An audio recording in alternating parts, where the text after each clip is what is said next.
होली की पूर्व हरदेव जोशी राजकीय कन्या महाविद्यालय में हम सभी इस बात पर विचार कर रहे हैं कि पर्वों का यह देश भारत आज किस मुकाम तक आ गया है कि पर्व के दिवस जो उल्लास और उमंग के दिवस होते हैं वे दिवस धीमे धीमे द्वंद्व और तनाव के दिवस होते जा रहे हैं।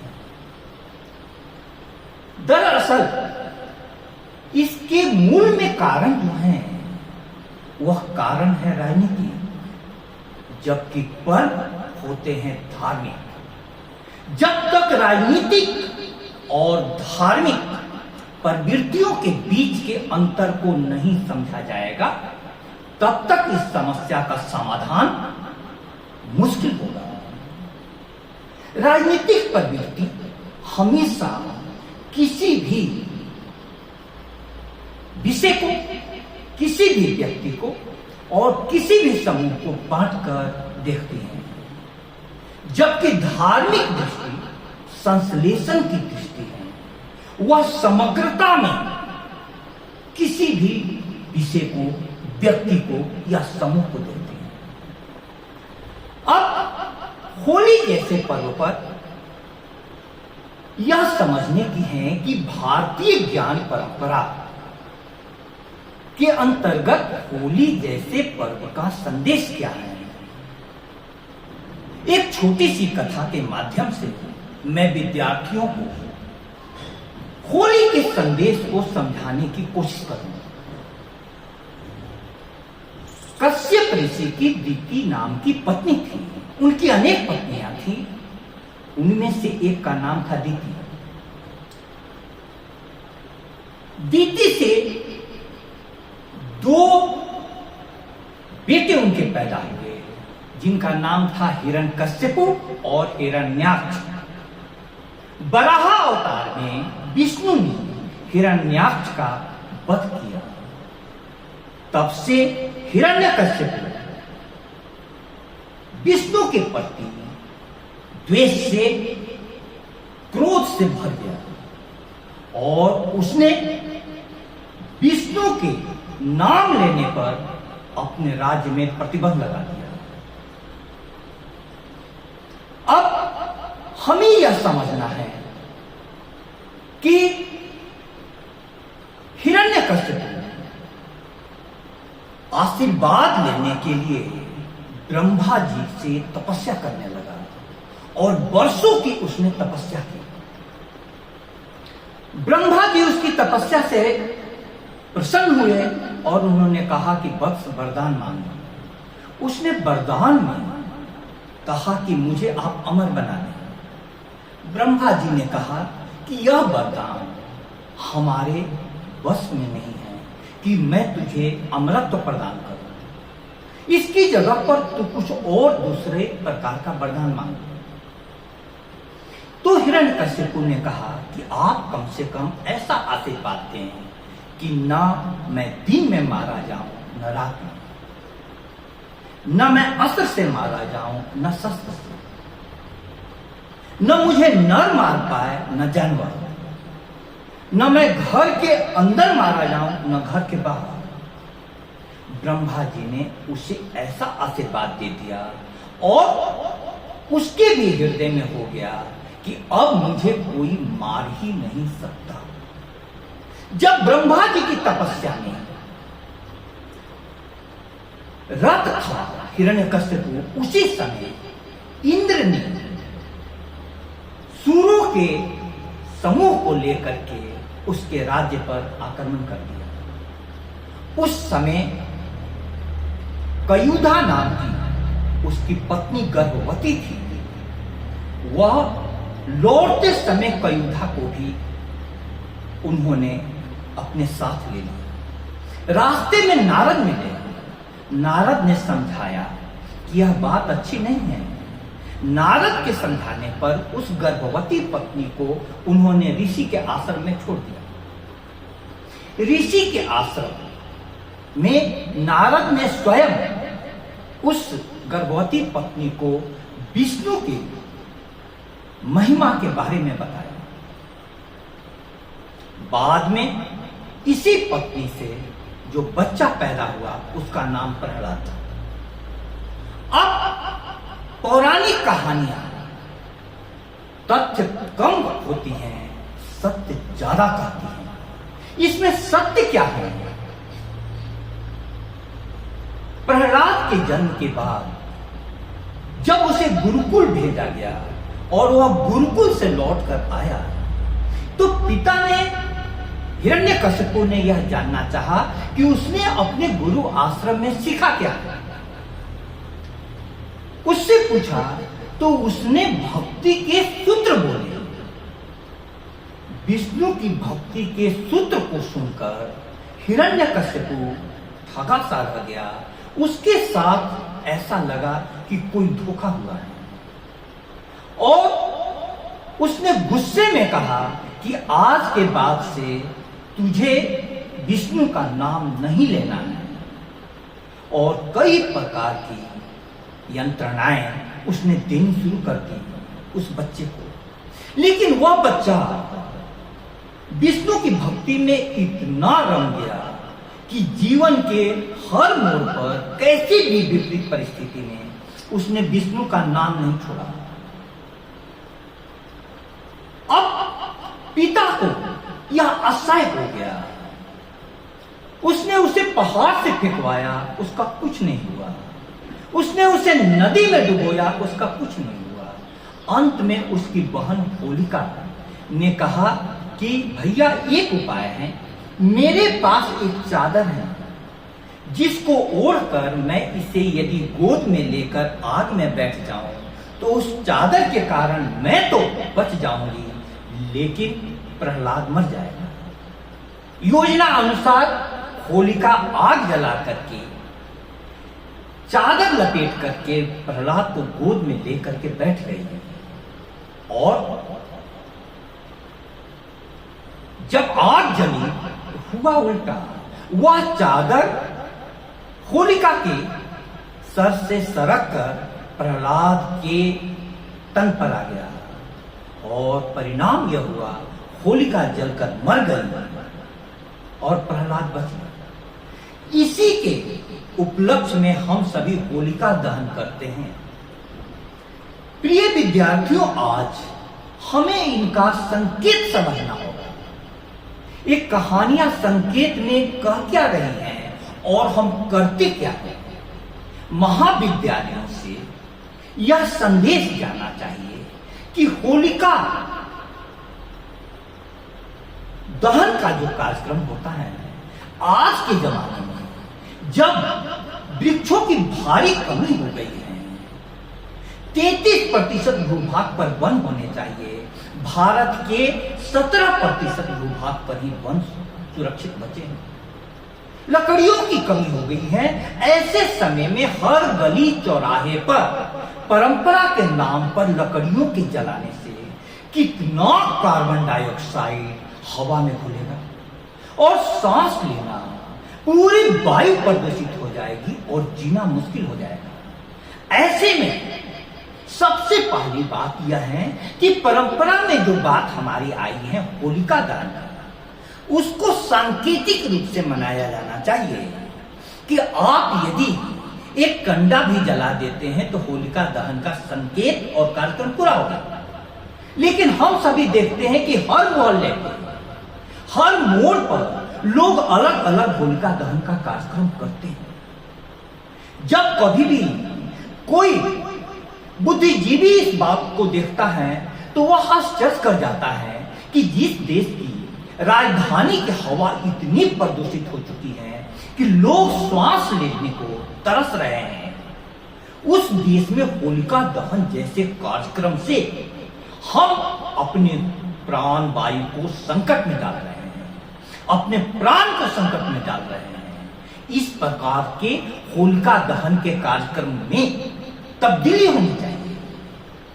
लकड़ियों को नहीं जलाया जाना चाहिए और इसका दूसरा, जैसे कंडा जलाना, दीप जलाना, इस प्रकार से अपनी परंपरा का निर्वाह करना चाहिए। दूसरी बात, इस कहानी में जो सबसे बड़ा संकेत यह है कि आप असुर के घर में भी, राक्षस के घर में भी पैदा होते हैं, तो पर भी आपको गुरु कौन सा मिला? प्रहलाद की मां ऋषि के आश्रम में नारद से विष्णु भगवान की महिमा सुनी। बच्चे के मन में वहीं पर पूरे विष्णु की भक्ति अंकित हो गई, अमिट छाप पड़ गया। और दूसरी बात कि गुरुकुल में भी जब वो गया प्रहलाद, वहां से जो सीख करके आया, तो यह बात संकेत देती है कि घर के वातावरण से भी ज्यादा प्रभावी वातावरण गुरु का हो जाता है। इससे महाविद्यालयों की और शिक्षालयों की महत्ता का पता चलता है। तो हम सभी को यह जानना होगा कि पूरा आपका परिवेश कैसा भी हो, आप किससे संबंधित होते हैं, वह आपके जीवन को निर्धारित करेगा। उसका जन्म कीचड़ में हुआ था, जहां अगल बगल आसुरी प्रवृत्तियां थी, लेकिन वह बालक कमल की तरह उस कीचड़ से ऊपर उठ गया। उसका कारण यह था कि उसने अपनी चेतना का संबंध परम शक्ति विष्णु से जोड़ दिया।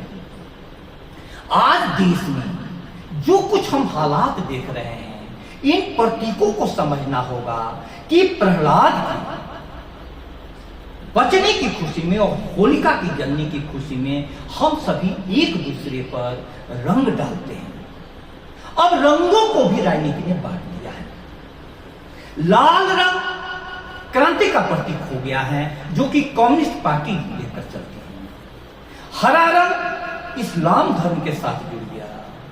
भगवा रंग हिंदू धर्म के साथ जुड़ गया। उजला रंग जैन मुनि लोग पसंद करते हैं। नीला रंग गुरु नानक के साथ जुड़ गया और राजनीतिक पार्टी में बसपा के साथ जुड़ गया। जब भी धार्मिकों के साथ रंग जुड़ा है, तब कोई विशेष दिक्कत का सामना नहीं हुआ है।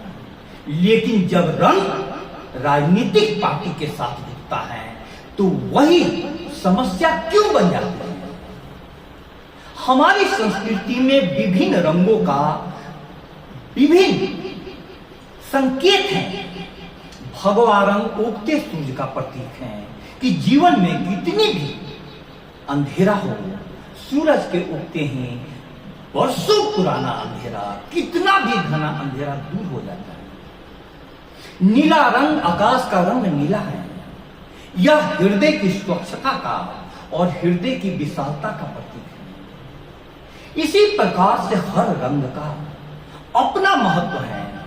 जिस प्रकार से प्रिज्म से गुजरकर सफेद रंग 7 रंगों में बट जाती है, उसी प्रकार से प्रेम से गुजरकर जीवन में कोई भी रंग अनेक प्रकार का हो जाता है।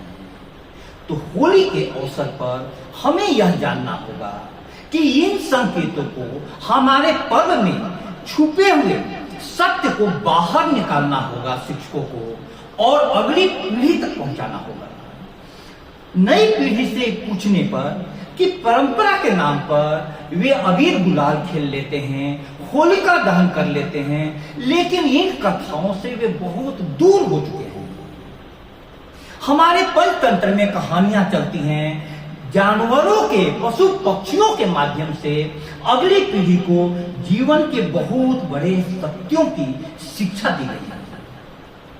एक तरफ हमारे वेदांत हैं, उपनिषद हैं, जो ज्ञान की चरम ऊंचाइयों पर लिखे गए हैं। दूसरी तरफ जन सामान्य को उन्हीं चरम ऊंचाइयों पर पाए गए सत्यों को बताने के लिए पौराणिक कहानियां लिखी गई हैं, और उन पौराणिक कहानियों के आधार पर पर्व त्योहार अपने विविध रूप लेते हैं।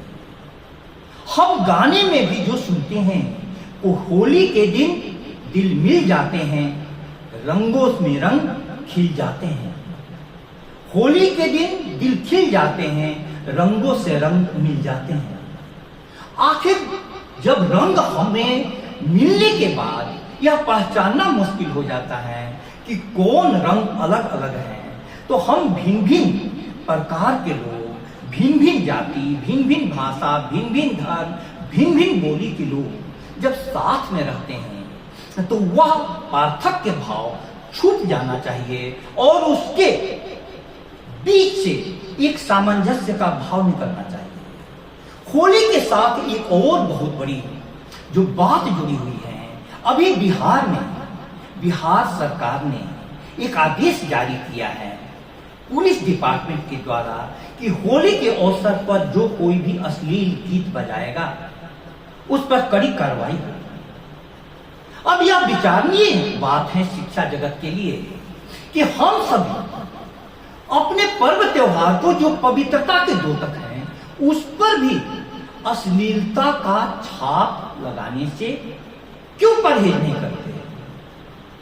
हमें इस बात को जानना होगा कि बाजार की शक्तियों ने पूरे जनमानस को अपने हाथों में ले लिया है और बाजार चलता है मुनाफे से, और मुनाफा केंद्रित एटीट्यूड यह देखता है कि यदि हम उच्च कोटि के गाने बनाते हैं, साहित्यिक सांस्कृतिक अभिरुचियां बहुत ऊंची होती हैं, तो उसको पसंद करने वाले लोग बहुत कम होते हैं। तब हमारे बाजार में ऐसे गाने आते हैं, तू चीज बड़ी है मस्त मस्त, तू चीज बड़ी है मस्त। आप जानकर क्या आश्चर्य करेंगे कि दिल्ली के एक स्कूल में पंकज उदास को बुलाया गया। उस दिन इस गाने पर एक छोटे बच्चे ने डांस किया और उस दिन उस स्कूल के उस कार्यक्रम में यह भी गाना बजा, चोली के पीछे क्या है, चोली के पीछे। अब जब शिक्षा जगत में इस प्रकार के गाने प्रवेश कर जाएंगे तो वे समाज में हर दिलो दिमाग में प्रवेश कर करके उसको दूषित करने का काम करेंगे। हमें यह सोचना है कि हम सभी इस प्रकार की अश्लीलता की बयार में नई पीढ़ी को बहने से कैसे रोकें, और इसके लिए हमें इस बात को जानना होगा कि किसी भी बुरी वस्तु से लड़ना नहीं है, उसकी जगह पर एक अच्छी चीज पैदा करनी होती है। लेकिन अच्छी चीज पैदा करने में यह मनोविज्ञान काम होता है कि फूल गुलाब का फूल खिलाने में बहुत परिश्रम करना पड़ता है, उपजाऊ भूमि देखनी पड़ती है, उसे खाद पानी देना पड़ता है, उसकी सुरक्षा की बागुड़ लगानी पड़ती है। लेकिन खरपतवार के लिए हमें कोई भी मेहनत नहीं करनी पड़ती। खरपतवार बार बार उखाड़ो, बार बार उगाते हैं। ये अश्लीलता भरे गाने खरपतवार की तरह है, हर की जुबान पर चढ़ जाते हैं। लेकिन जब किसी को भी अमृत का स्वाद मिल जाएगा तो अमृत के स्वाद मिल जाने पर कोई नाले का पानी नहीं पी सकता। इसी प्रकार से अच्छे गानों का, अच्छे साहित्य का, अच्छी संस्कृति का, अच्छे व्यवहार का यदि एक बार किसी को स्वाद मिल जाए तो वह कभी भी अश्लीलता की ओर नहीं बढ़ेगा। लेकिन ये कहां से आए? अच्छे साहित्य, अच्छे व्यवहार, जब तक शिक्षा किसी भी जगह की उस प्रकार की नहीं होगी जो बहुत बड़ी आत्मा को पैदा करती हो, तब तक यह बदलाव संभव नहीं है। आज हमारे शिक्षा की स्थिति, शिक्षा की दुर्दशा मुख्य रूप से जिम्मेवार है जब शिक्षालयों से विद्यार्थी दूरी बनाने लगे, जहां पर हर विषय की सर्वश्रेष्ठ प्रतिभाएं हमारे पास एकत्रित होती हैं, तो इन विद्यार्थियों को कैसा समाज मिलता होगा, कैसा संग मिलता होगा। आज कहीं पर घटना घटती है रेप की और पता चलता है कि इस प्रकार के काम में वे काफी दिनों से व्यस्त थे। ऐसी स्थिति में यह हमें समझना होगा कि पर्व त्योहार से लेकर व्यवहार तक को नियंत्रित करने का एक सशक्त माध्यम है कि शिक्षा जगत उनके परिष्कृत रूप को पेश करे, उनमें छिपे हुए सत्यों को सामने में लाए, ऐसे सरल और सुबोध रूप में लाए ताकि अगली पीढ़ी का मस्तिष्क परिष्कृत और हृदय सुसंस्कृत हो। होली की बहुत बहुत शुभकामना। बहुत बहुत धन्यवाद।